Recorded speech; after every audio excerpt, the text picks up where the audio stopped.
Oke, Shalom, selamat pagi kelas 11 IPA.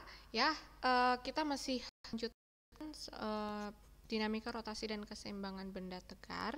Ya, sebelumnya kalian sudah mengerjakan tugas kalian ya mengenai momen inersia gitu. Jadi di sini Ibu akan bahas sedikit mengenai latihan soal yang kalian kerjakan kemarin. Nah, jadi di sini ada ya 4 buah partikel ya, contoh soal yang kemarin. Jadi hari ini kita bahas dulu latihan soal yang kemarin, baru kita masuk materi ya. Materi mengenai gerak melingkar berubah beraturan. Oke. Ya, jadi di sini ceritanya ada 4 buah partikel. Anggap partikel dengan massa M ya, 2M, M dan 3M. Dengan jarak masing-masing itu B, B dan B.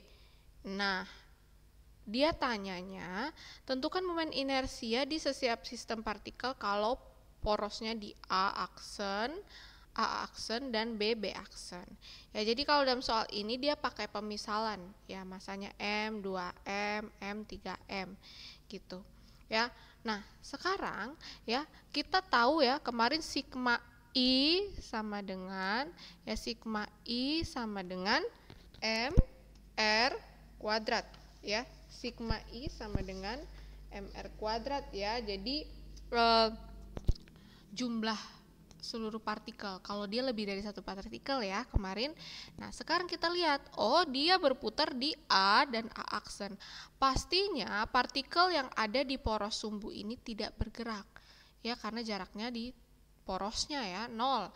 Maka kita langsung lihat nih ya, yang benda yang 2M. Jadi 2M, lalu jarak ke poros berapa? B, 2MB kuadrat. Ditambah yang partikel berikutnya ada M, jaraknya B plus B, 2B ke A aksen. Ya, jadi M 2B kuadrat plus 3M, ini partikel berikutnya 3M, jaraknya berapa? 3B ke A dan A aksen, maka 3M 3B kuadrat ya. Karena rumus I itu apa? Rumus I atau momen inersia itu MR kuadrat ya, balik lagi seperti itu. Nah, jadi tinggal kalian jumlahkan 2MB kuadrat plus 2B kuadrat dikuadratkan 4B kuadrat, maka 4MB kuadrat, 3 dipangkatkan 29 kali 3 27 ya, 27MB kuadrat. Kalian jumlahkan dapatlah 33MB kuadrat. Nah, seperti itu ya. Jadi kalau partikel yang banyak ya, berarti nanti momen inersianya tinggal dijumlahkan. Kalau dia sistemnya partikel ya, ingat kalau soalnya bilang dia partikel, rumusnya pakai I sama dengan MR kuadrat gitu. Tapi kalau dia sudah benda tegar, misalnya dibilang diketahui sebuah cincin, diketahui sebuah balok, sebuah batang, nah itu pakai yang momen inersia pada benda tegar ya. Nah, berikutnya dia tanya sistem partikel terhadap poros B aksen. Artinya yang porosnya ini di sini. Berarti kamu lihat partikel yang mana yang tidak di porosnya. Partikel M, 2M dan 3M. Sekarang kita lihat nih ya yang partikel M. Ya, M di sini partikel ini jaraknya 2B ya, R-nya 2B, M 2B kuadrat plus partikel berikutnya 2M yang jaraknya B. Maka 2MB kuadrat plus 3M yang jaraknya B ke BB aksen sini. Ya, jadi sama pengerjaannya sedengan yang A aksen. Jadi tinggal kalian kerjakan secara aljabar ya, 4MB kuadrat plus 2MB kuadrat plus 3MB kuadrat. Nah, maka hasilnya yang momen inersia di BB aksen adalah 9MB kuadrat ya, seperti itu. Jadi ingat lagi kalau bicara soal partikel ya, pakai I sama dengan MR kuadrat. Kalau satu partikel ya mudah ya, tapi kalau lebih banyak dari lebih dari satu partikel, berarti jumlahkan momen inersia pada setiap partikel terhadap sumbu atau poros sumbu yang ditanyakan. Oke, kita masuk contoh soal yang kedua ya. Yang pertama tadi tentang partikel, yang berikut ini kita bicara soal benda tegar. Ya, nah di sini diketahui sebuah cincin nih yang punya momen inersia katanya mendekati MR kuadrat ya, sekali lagi masih dilambangkan ya dalam bentuk variabel seperti ini, MR kuadrat. Nah, momen inersia ini terhadap poros pusat massa di sini. ya. Nah, momen inersia untuk cincin ya sama dengan momen inersia pada silinder, pejal, tipis, berongga. Ya, kenapa? Karena cincin juga bentuknya seperti silinder, dia juga tipis, dia juga berongga. Kalau kalian lihat di tabel momen inersia benda tegar, ya dia mr kuadrat. Jadi kalau kedepannya ada soal bicara soal bentuk cincin, ya cincin itu berarti momen inersianya adalah mr kuadrat, ya ikut seperti silinder, pejal, tipis, berongga. Oke, dia tanya kita di sini tentukan momen inersia kalau terhadap poros sejajar cincin. Ya, terhadap poros sejajar cincin yang melalui titik A dan titik B di sini. Nah, bagaimana caranya? Kita pakai teorema sumbu sejajar, ya, yang rumusnya IS sama dengan IPM plus MD kuadrat. Ya, IS ini seperti yang sudah dijelaskan, dia momen inersia terhadap titik sembarang, ya. Artinya nanti di sini titik yang ditanyakan yaitu di titik A dan di titik B. Jadi kita akan cari satu-satu. Yang berikutnya IPM, ya, itu momen inersia pusat massa. Yang sudah kita ketahui IPM-nya itu mr kuadrat plus M. Jadi massa cincin ini kita lambangkan M dikali dengan D kuadrat, ya. D ini jarak dari titik yang ditanya itu, ya. Dari jarak yang itu yang di A berarti di sini ke pusat massa dan juga B ke pusat massa. Nah, sekarang tinggal kita lihat. Oke, kita ganti IS dengan IA, ya, karena kita tanyakan di titik A. IA sama dengan IPM-nya berapa? MR kuadrat, ya, sudah diketahui, plus M, D-nya berapa? Setengah R. Jarak dari A ke pusat massa sudah diketahui setengah R. Ya, masukin nih setengah R, lalu dikuadratkan. Ya, dapat MR kuadrat plus M 1/4 R kuadrat. Ya, tinggal kalian jumlahkan, ya, pecah secara pecahan, samakan penyebut. Berarti nanti di sini 4/4 MR kuadrat plus 1/4 MR kuadrat. Ya, jangan bingung, sama dengan 5/4 MR kuadrat. Ya, oke. Nah, sekarang kita dapat nih momen inersia pada poros sejajar cincin yang melalui titik A. Nah, sekarang untuk yang titik B juga sama, tinggal kalian perhatikan jaraknya. Ya, IS sama dengan IPM plus MD kuadrat juga. IB, ya, tetap IPM-nya MR kuadrat plus M massa, tapi di sini ada berbeda, ya, jaraknya. D-nya yang mana? D-nya itu jarak dari titik B ke titik pusat massa PM. Di yang mana? Sudah diketahui di sini juga. Ternyata jaraknya R. Jadi tinggal masukin nih R. MR kuadrat plus MR kuadrat sama dengan 2MR kuadrat. Ya? Oke. Jadi seperti ini. Jadi kalau ada contoh soal yang minta kalian, oh diketahui momen inersia terhadap pusat massa segini, lalu tentukan poros sejajar yang melalui titik-titik tertentu, artinya kalian pakai, ya, teorema sumbu sejajar ini. Begitu, ya. Jadi itu bedanya. Ingat, jangan kebolak-balik, jangan bingung ketika soal itu minta kalian menghitung secara benda partikel dan benda yang tegar. Kalau benda partikel momen inersianya yang diminta pakai I sama dengan MR kuadrat, ya. Tapi kalau yang di benda tegar, ya, I-nya itu perhatikan dulu yang ada di tabel, ya, tabel yang paling kalian hafal, ya, paling banyak itu biasanya ditanyakan yang di batang dan juga biasa silinder pejal atau silinder rongga tipis gitu, ya. Itu. Nah, lalu lihat kalau dia tanya terhadap titik tertentu berarti sudah pasti kita pakai yang teorema sumbu sejajar. Seperti itu. Oke, ya, kita lanjut. Nah, kita sudah lihat yang dinamika rotasi benda tegar di torsi dan tentang momen inersia, ya. Nah, itu tadi juga dua contoh tentang momen inersia. Nah, sekarang di subbab dinamika rotasi benda tegar ini kita akan sama-sama belajar yang namanya GMBB, gerak melingkar berubah beraturan. Maka ingat lagi, buka catatan kalian lagi mengenai gerak melingkar beraturan karena akarnya dari situ. Dan juga GLBB, gerak lurus berubah beraturan, karena berhubungan dengan GLBB. Gitu, ya. Oke, kita next, gerak melingkar berubah beraturan. Nah, sebelum kita masuk, kita akan sama-sama lihat, ya, yang namanya torsi dan percepatan sudut serta hubungannya, ya, antara torsi dan percepatan sudut. Dan kita akan lihat hukum 2 Newton gerak rotasi. Nah, kalian sudah ketahui sebenarnya ya, kalau ya F itu, gaya F menyebabkan benda itu bergerak secara translasi ya, translasi dengan percepatan linear A gitu ya. Kita juga tahu nih kalau torsi atau tau itu menyebabkan benda yang berotasi terhadap suatu poros tertentu gitu ya. Jadi torsi itu menyebabkan benda rotasi. Nah, sebenarnya torsi itu serupa dengan F ya. Torsi itu gaya yang menyebabkan benda berotasi itu serupa dengan F. Nah, kalau di F dia bergerak translasi dengan percepatan linear A, di tau atau di torsi yang menyebabkan benda berotasi itu dia ada percepatan sudut yang kita lambangkan dengan alfa. Ya, kita lambangkan dengan alfa.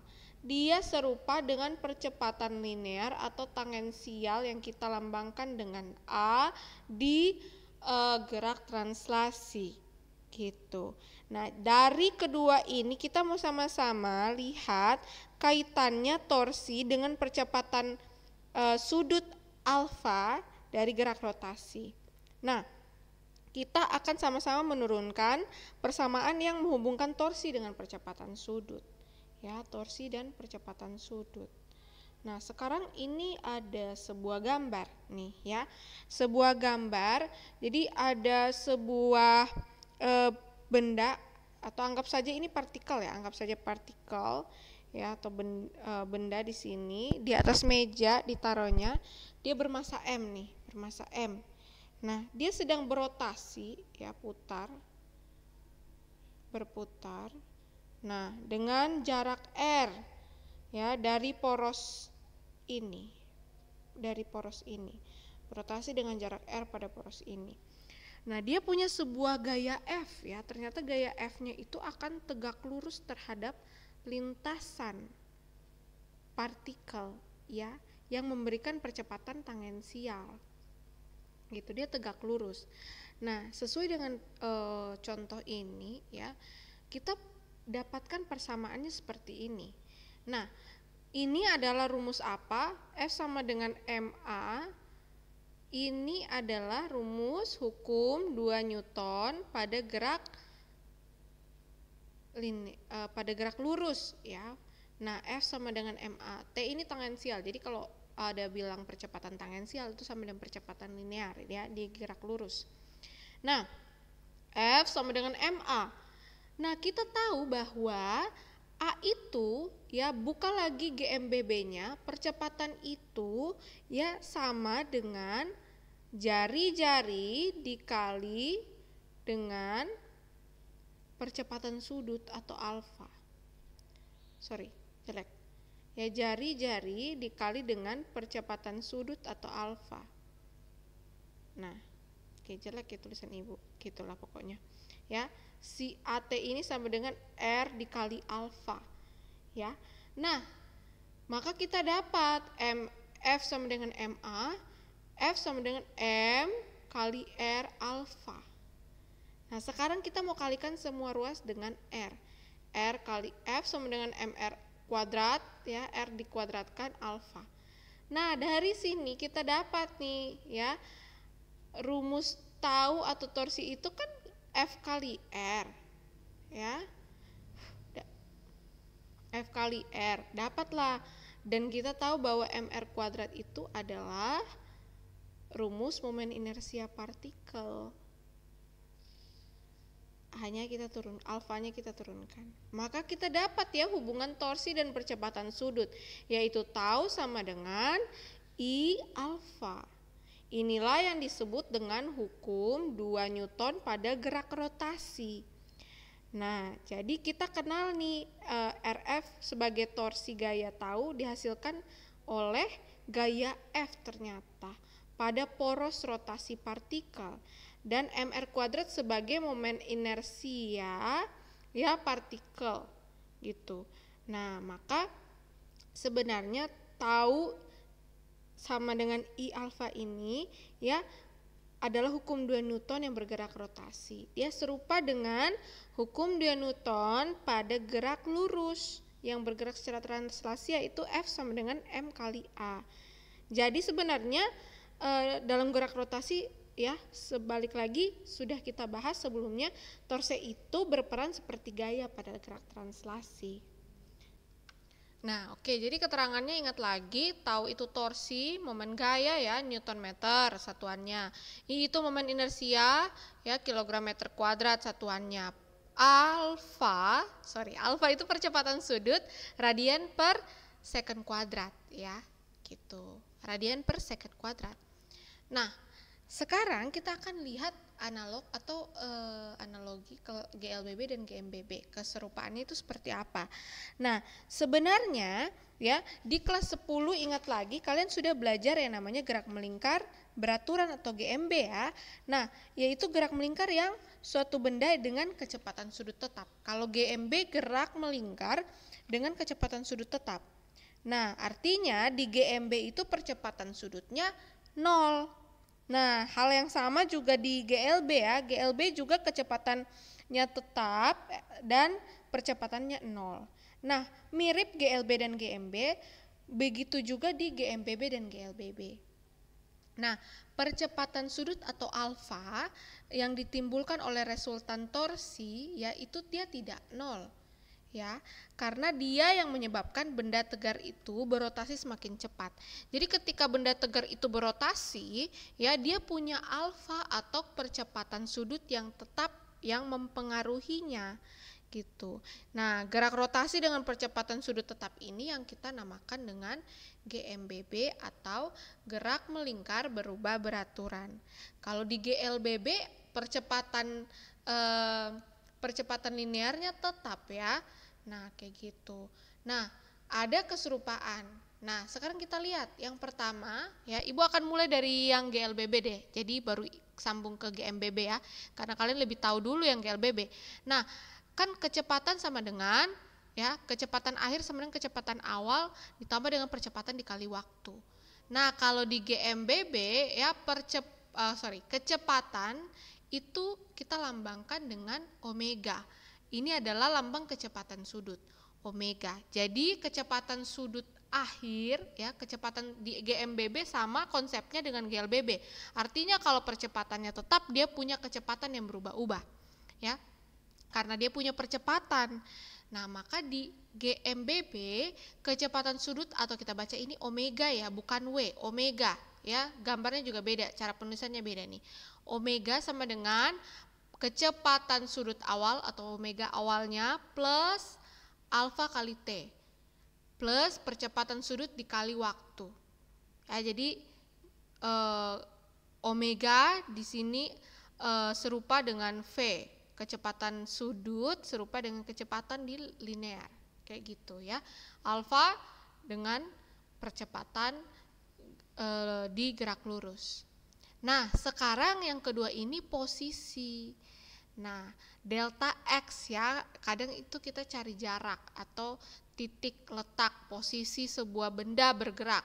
Nah, delta X atau kadang-kadang di buku itu tulis S sama dengan ya kecepatan awal dikali dengan T ya plus setengah AT kuadrat. Nah, di sini kita punya yang namanya posisi juga untuk di GMBB, kita lambangkan dengan theta. Nah, kalau di sini pastinya ada perpindahan ya, perpindahan pada gerak lurus. Di sini makanya ada delta nih. Nah, untuk perpindahan sudut ya, kalau di gerak lurus dia berpindah dari titik A ke titik B, kita cari delta X-nya. Di sini perpindahan sudut ya, dari titik awal sudut awal ke sudut akhir. Ya, perpindahan sudut delta theta ya, bacanya theta sama dengan omega awal kali T plus setengah alfa T kuadrat. Sama ya, karena omega ini analog tadi atau serupa dengan V, alfa serupa dengan percepatan di GLBB gitu. Ya, jadi sebenarnya kalau kalian sudah tahu GLBB, di GMBB sama nih ya, rumusnya kurang lebih sama gitu. Nah, Yang berikutnya ini kalau diketahui posisi atau jarak perpindahannya ya, dan kalian mau cari kecepatannya, kecepatan linear dan kecepatan sudut. Sama rumusnya, V kuadrat sama dengan V0 kuadrat atau kecepatan awal kuadrat ya, di sini lambangkan I, plus 2AX. 2AS kadang-kadang di buku. Sama omega kuadrat sama dengan omega awal kuadrat plus 2 alfa delta theta. 2 alfa theta gitu. Jadi serupa dia. Oke ya. Jadi kita sudah sama-sama belajar mengenai, Ibu ingatkan lagi, momen gaya atau tahu torsi, bagaimana hubungannya dengan momen inersia, ditambah lagi kita tambahkan yang baru, bagaimana hubungannya dengan percepatan sudut. Kita juga sudah sama-sama lihat ya analog antara hubungan antara GLBB dan GMBB. Nah, kita akan lihat hubungan semuanya itu dan hukum 2 Newton rotasi yang tadi ya, dengan kita menganalisis masalah nih di dinamika rotasi benda tegar. Gitu ya. Nah, analisis masalah rotasi benda tegar ini kebanyakan soal-soalnya itu berhubungan dengan katrol. Gitu ya. Nah, silahkan buka catatan kalian di dinamika partikel bagian jenis-jenis gaya. Itu ada dibahas tentang gaya-gaya jika benda itu berada pada sebuah katrol. Ya, pada sistem katrol itu bagaimana? Pasti nanti ada namanya tegangan tali. Nah, itu juga sudah kita bahas di kelas 10 di dinamika partikel. Jadi catatannya silahkan dibuka lagi. Ya. Nah, oke.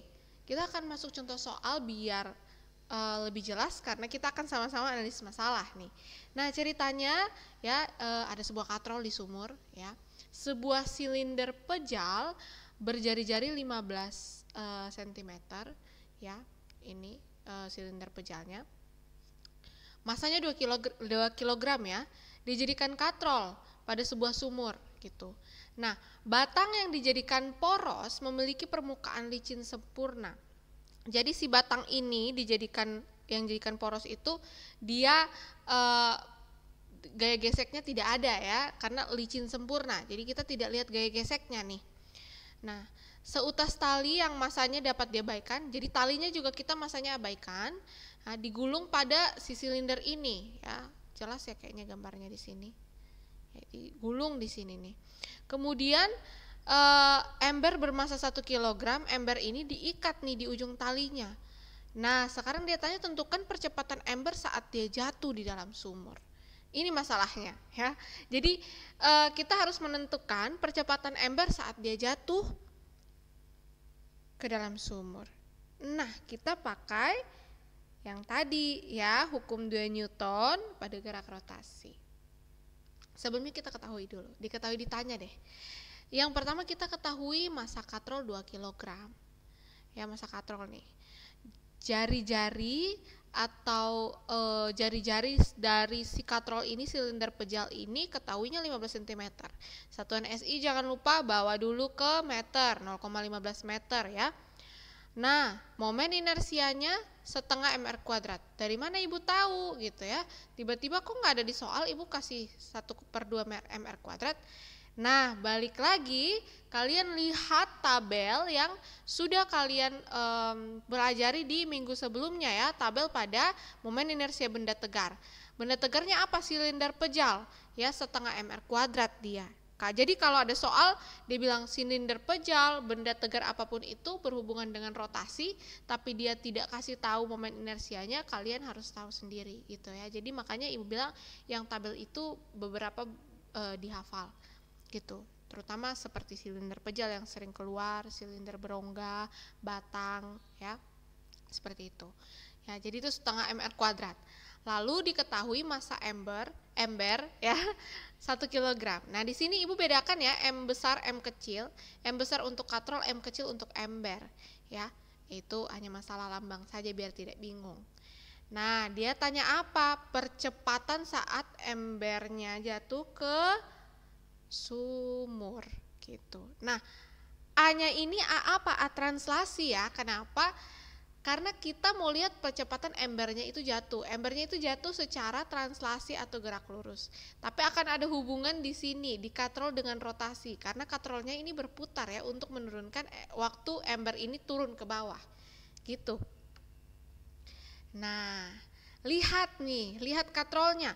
Katrol ini punya gerak rotasi di sini. Jadi dia mengalami gerak rotasi, maka dia berlaku hukum dua rotasi, ya. Di mana jarak, jadi kalau kita gambarkan jarak diketahui nih ya, jari-jari si silinder ini yang di dalam sini itu R, dari sini ke sini, ya. R 0,15 ya. Lalu kita punya gaya yang bekerja nih sekarang. Pertanyaannya gaya yang bekerja apa? T, tegangan tali. Nah, lihat lagi jenis-jenis gaya di dinamika partikel. Ibu rasa kemarin sudah Ibu bahas juga ya soal tegangan tali. Nah, tegangan tali ini adalah gaya tegangan tali ini mempengaruhi si katrol ini berputar. Jadi waktu si tali menegang karena si ember jatuh ke bawah, katrol itu berputar seperti itu. Nah, berlaku hukum 2 Newton, tahu sama dengan I alfa. Tahu sama dengan I alfa. Nah, tahu itu rumusnya apa? F kali R ya, F kali R. Nah, tapi di sini F-nya itu gaya yang bekerja itu apa? Tegangan tali, ya. Tahu itu F kali R ya. Nah, tapi di sini gaya yang bekerja itu F-nya itu adalah T, tegangan tali. Ya, tegangan tali yang buat si katrol ini berputar. Oke, lanjut masuk I. Nah, alfa di sini kita bisa langsung ganti A per R ya. Karena A itu kan rumus percepatan biasa itu sama dengan alfa kali R. Ya, maka si alfa ini sama dengan A per R gitu. Jadi kita ubah dulu nih, ya, ubah dulu karena kita akan mencari tahu percepatan secara translasi, ya. Kita ubah yang bergerak secara rotasi ini dengan besaran-besaran yang serupa di gerak lurus, ya, gitu. Nah, dapatlah ya T sama dengan ini pindah ruas. Ya, ini pindah ruas jadi I A per R kuadrat. Dapatlah persamaan pertama. Tegangan talinya sama dengan I A per R kuadrat. Nah, sekarang jadi kalau sistem katrol seperti kita pelajari ya sebelumnya, kita harus tinjau satu-satu gitu. Jadi kita mau lihat dulu dari katrol. Setelah dari katrol kita lihat embernya. Permasalahan katrol selesai, kita lihat si ember. Nah, lihat ember. Kalau di katrol tadi dia bergerak secara rotasi karena katrolnya berputar, di ember itu dia bergerak secara translasi ya, dia jatuh lurus ke bawah. Maka kita pakai hukum 2 translasi, sigma F sama dengan MA. Sigma F sama dengan MA. Nah, sekarang ya, gaya-gaya yang bekerja pada sebuah ember, sorry gambar Ibu aneh ya, pada sebuah ember ini, anggap ini ember ya, ada Mg kurang T gitu. Nah, kenapa bisa Mg kurang T ya, ingat lagi ya, ketika benda itu jatuh ke bawah dia dipengaruhi gaya berat W yang rumusnya apa? Massa kali gravitasi. Kenapa bisa dikurang T? Karena waktu dia jatuh, misalnya ini katrol ya katrol, waktu dia bergerak jatuh ke bawah, dia juga dipengaruhi oleh gaya tegangan tali yang menghambat dia untuk langsung terjun bebas nih ke bawah. Jadi dia tidak langsung terjun ke bawah ya. Jadi ada W gravitasi yang mempengaruhi benda ini jatuh, tapi juga ditopang oleh gaya tegangan tali. Ya, maka Mg kurang T sama dengan Ma ya, gitu. Dapat nih persamaan 2-nya. Sekarang dari persamaan A yang tadi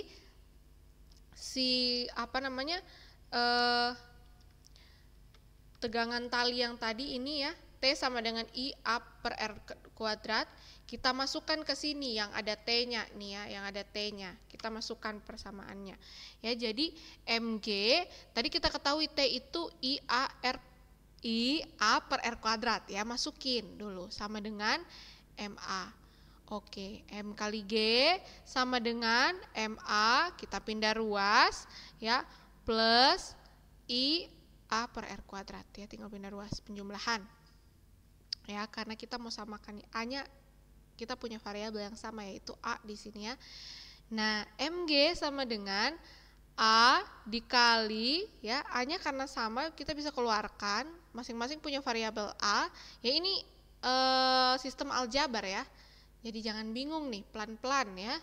Nah, dikali M plus I per R kuadrat. Gitu.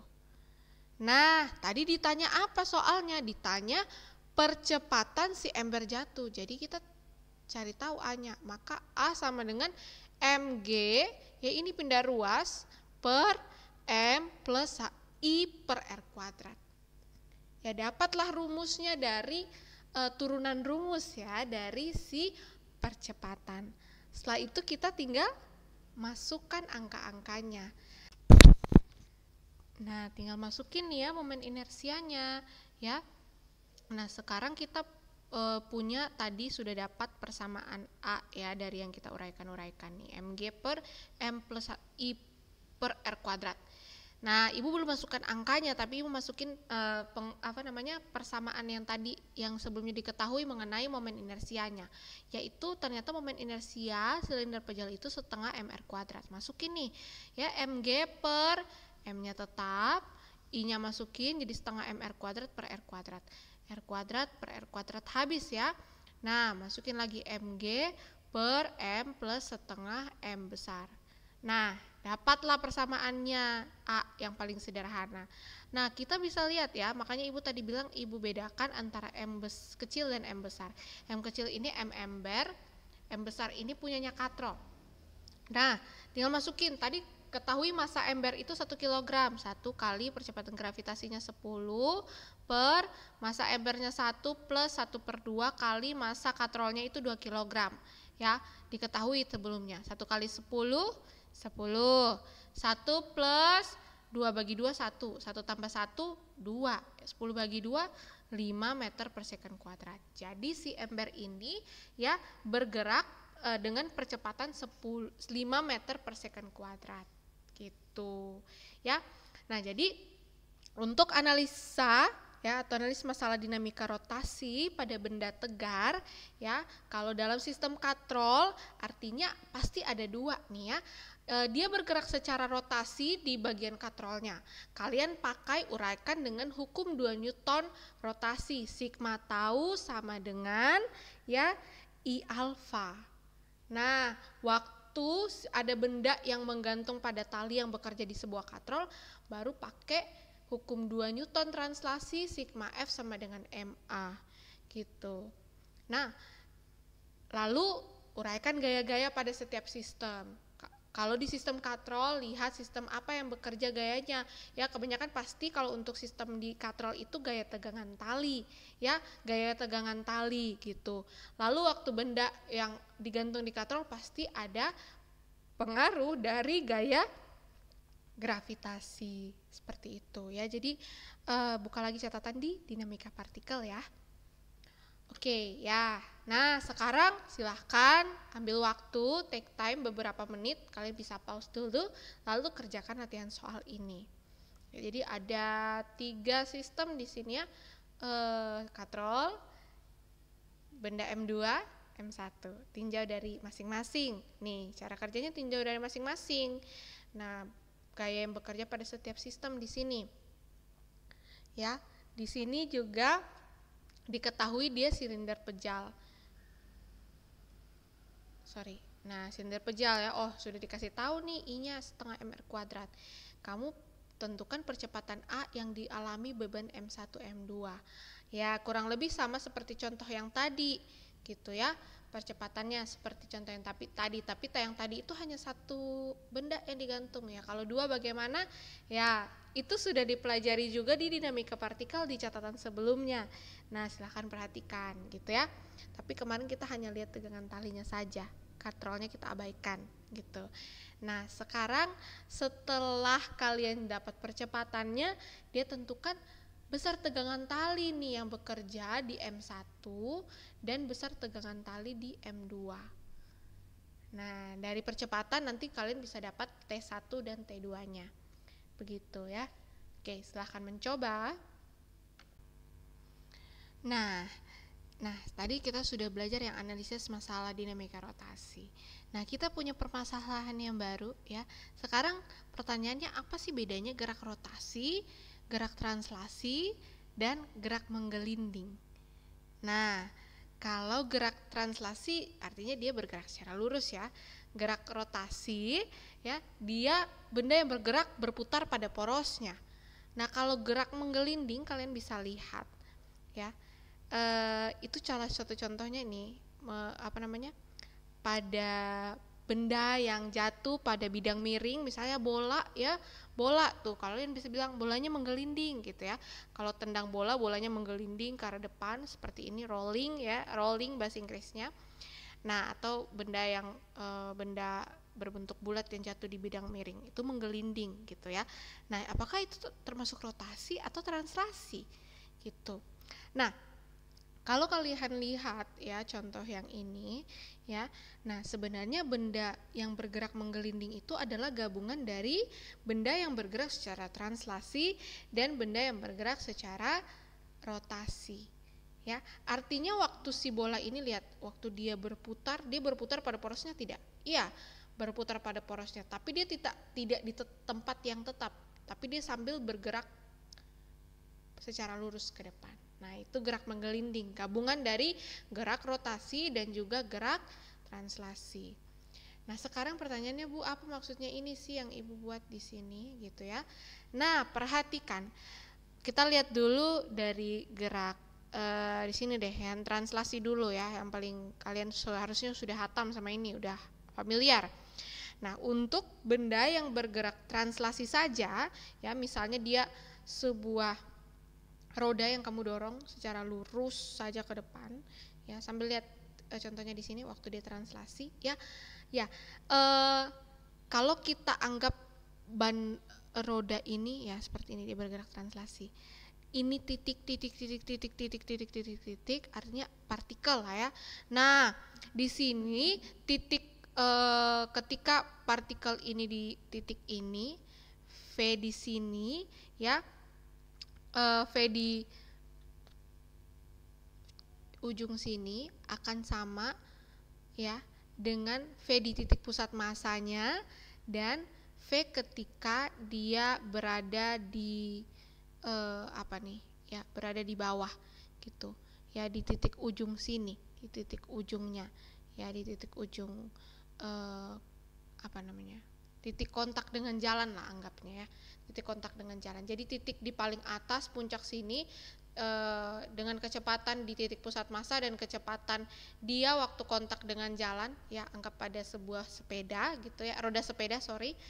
Nah, untuk gerak translasi kecepatannya sama pada semua titik dan arahnya sama, yaitu kalau di sini ke depan ya, arahnya sama. Nah, bedanya dengan gerak rotasi ya, kalau pada gerak rotasi ya, partikel pada ban ini ya, titik gitu ya, partikelnya ya, dia berotasi pada pusat massa pada titik O dengan ya pastinya dia ketika berotasi dia punya omega ya, omega kecepatan sudut ya di pusat massa. Tapi ketika dia bergerak rotasi pasti pusat massanya di sini VPM-nya atau kecepatannya itu 0 ya, karena dia berputar pada porosnya. Tidak seperti di gerak translasi. Nah, waktu kecepatan dia di titik puncak sini dengan kontak dengan lantai, kecepatannya sama ya, kecepatannya sama di T sama P sini, dilambangkan T sama P, kecepatannya sama tapi arahnya berbeda ya. Nanti kan dia putar begini ya, arahnya beda gitu, tapi kalau di translasi arahnya sama. Nah, gabungan kedua ini lah, makanya ada gambar tambah di sini ya. Nah, gabungan kedua gerak ini, rotasi dan juga translasi, disebut dengan gerak menggelinding. Gitu ya, ini gerak menggelinding. Nah, oke ya. Itu benda menggelinding. Nah, sekarang kita mau lihat ya pemecahan permasalahan dinamika rotasi dengan hukum kekalahan energi. Ya, jadi kita buka lagi catatan usaha dan energi gitu ya. Bab ini banyak buka catatan sebelumnya seperti yang Ibu sudah ingatkan. Nah, di sini ya energi kinetik rotasi itu 1/2 I omega kuadrat. Ya balik lagi sebenarnya dia sama dengan eka translasi ya. Ingat lagi eka translasi energi kinetik itu 1/2 mv kuadrat. Ya, momen inersia itu analog dengan massa, kecepatan sudut analog dengan V, kecepatan di translasi ya. Maka tadi kalau benda menggelinding itu adalah perpaduan antara gerak translasi dan rotasi, energi kinetik di benda menggelinding juga merupakan perpaduan dari energi kinetik translasi plus energi kinetik di rotasi. Maka energi kinetik untuk benda menggelinding itu apa? 1/2 mv kuadrat plus energi kinetik rotasi ini 1/2 I omega kuadrat. Ya, jadi dapatlah kita energi kinetik pada benda menggelinding gitu. Nah, sekarang ya dalam kasus ini ada benda yang menggelinding di sebuah lantai kasar ya, punya F gesek gitu. Nah, kita pakai hukum kekalahan mekanik gitu ya. Nah, artinya di sini dia omeganya dia berubah ya. Nah, dia punya omega itu berubah. Itu omega A ke omega B. Kecepatannya juga berubah. Nah, maka kita pakai hukum kekalahan energi mekanik nih, EMA ya, EMB ya. Energi mekanik itu EP plus EK ya. Energi potensial plus energi kinetik. Ya, ketika di posisi awal sama dengan posisi akhir. Tinggal masukin EP energi potensial A plus EK-nya karena dia menggelinding pakai EK translasi dan rotasi. Begitu juga waktu di posisi kedua. Tinggal masukin rumusnya ya. Energi potensial MGH di titik A dan EK translasi rotasi ini tinggal masukin juga setengah mv kuadrat di titik A plus 1/2 I omega kuadrat titik A. Begitu juga ketika di posisi B. Ya, kurang lebih seperti inilah ya rumus untuk hukum kekalahan energi mekanik. Nah, mungkin lebih jelasnya di contoh soal ini ya, kita sama-sama bahas.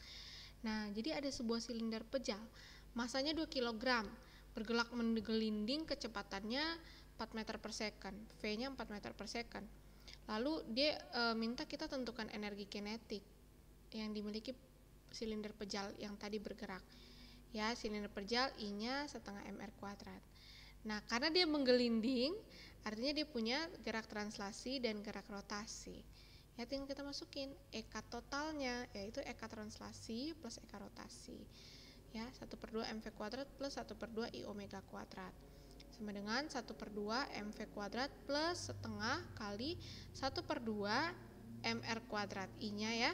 Nah, omeganya, ingat lagi hubungan omega kecepatan sudut dengan gerak translasi di gerak melingkar beraturan. Omega itu V per R ya, V per R. Kecepatan per R dikuadratkan. Nah, setengah mv kuadrat plus 1/4 M R kuadrat, R di kuadrat, habis nanti tinggal V kuadrat. Nah, maka tinggal kalian samakan penyebutnya ya. Maka di sini hasilnya 3/4 mv kuadrat ya. M-nya diketahui 2 kg, V-nya 4. Masukin, dapatlah energi kinetiknya 24 joule. Jangan lupa satuannya ya. Energi itu joule. Seperti itu. Oke, ini yang terakhir ya, subbab yang terakhir untuk dinamika rotasi, yaitu hukum kekalahan momentum sudut ya, memang agak padat. Nah, momentum kita bicara soal momentum sudut, silahkan ya lihat lagi mengenai impuls dan momentum yang ada di bab kelas 10 ya. Nah, di semester 2. Dimana kalau momentum linear itu kita lambangkan dengan P sama dengan M kali V. Nah, kalian lihat di sini ada balerina ya.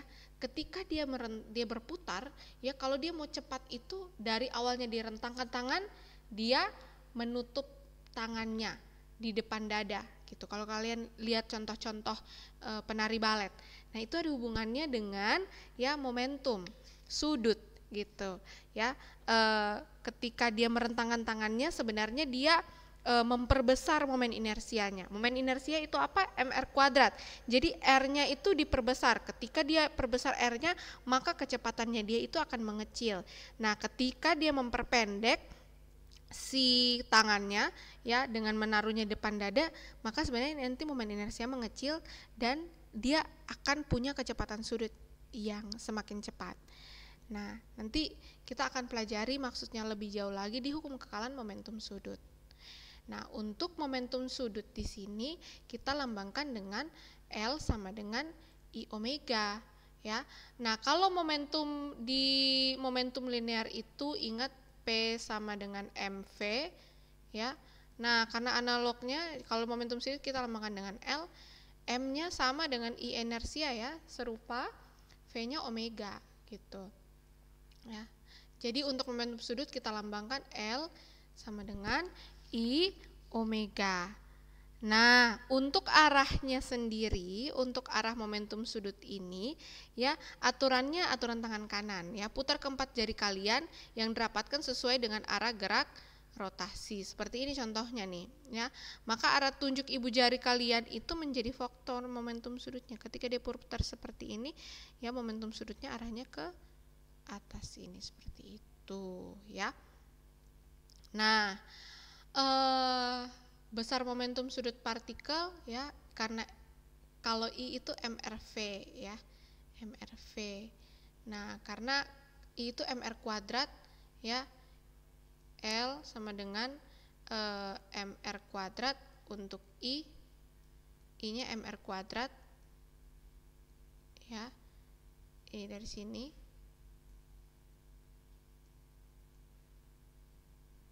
Ya, I-nya MR kuadrat.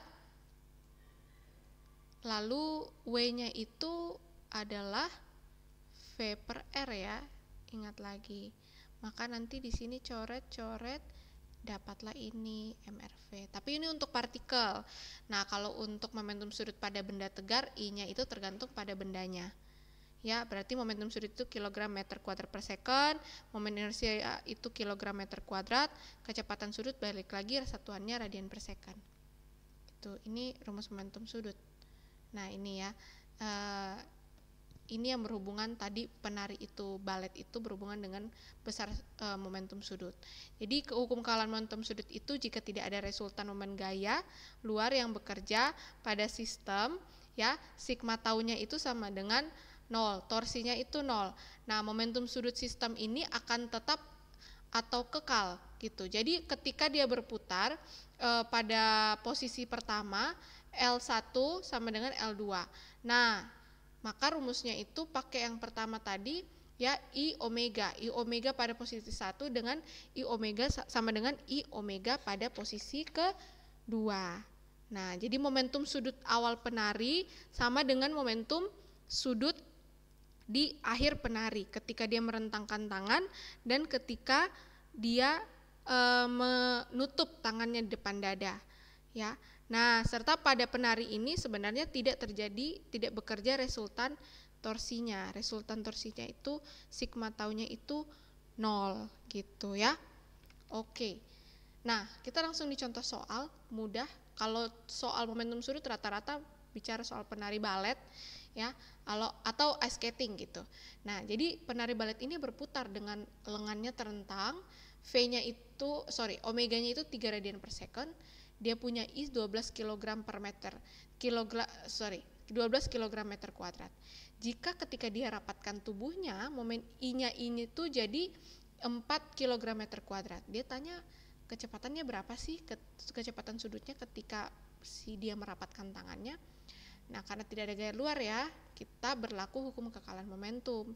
L1 sama dengan L2, I1 omega 1 sama dengan I2 omega 2. 12 kali 3, kita masukkan semua yang diketahui, I2-nya 4, Ya, omeganya yang ditanya, omega ketika dia merapatkan. 12 kali 3, 36 sama dengan 4 omega yang kedua, maka omega ketika dia merapatkannya 36 bagi 4 sama dengan 9 radian per second. Seperti itu. Nah, oke, jadi kita hari ini agak sedikit padat ya. Nah, jadi kalian hari ini nanti akan punya 3 tugas. Yang pertama yang tadi di video ini ada latihan mengenai katrol. Yang kedua nanti ada 2 soal lagi mengenai satunya benda menggelinding dan satunya itu berhubungan dengan momentum sudut ya, yang tadi kalian pelajari. Nah, jadi 2 soal ini nanti Ibu akan masukkan ke GC gitu ya. Nah, dia mirip nanti pengerjaannya dengan contoh soal yang ada gitu. Jadi akan ada 3 nomor. Minggu depan kita akan bahas semua latihan soal gitu ya. Jadi memang Ibu sengaja untuk sampai minggu ini kita habiskan dulu yang dinamika rotasi. Nah, di minggu depan kita akan menyelesaikan semuanya. Ibu akan tanya jawab di situ ya, dan menjadikan salah satu nilai formatif kalian juga ya. Jadi silahkan persiapkan dirinya dengan baik juga. Lalu nanti setelah itu kita akan masuk ke keseimbangan benda tegar. Seperti itu ya. Jadi nanti silakan dikerjakan latihan-latihan soalnya. Oke, sampai di sini pertemuan kita. Tuhan Yesus memberkati. Kalau ada pertanyaan, silakan tanyakan ke Ibu atau lewat PIC.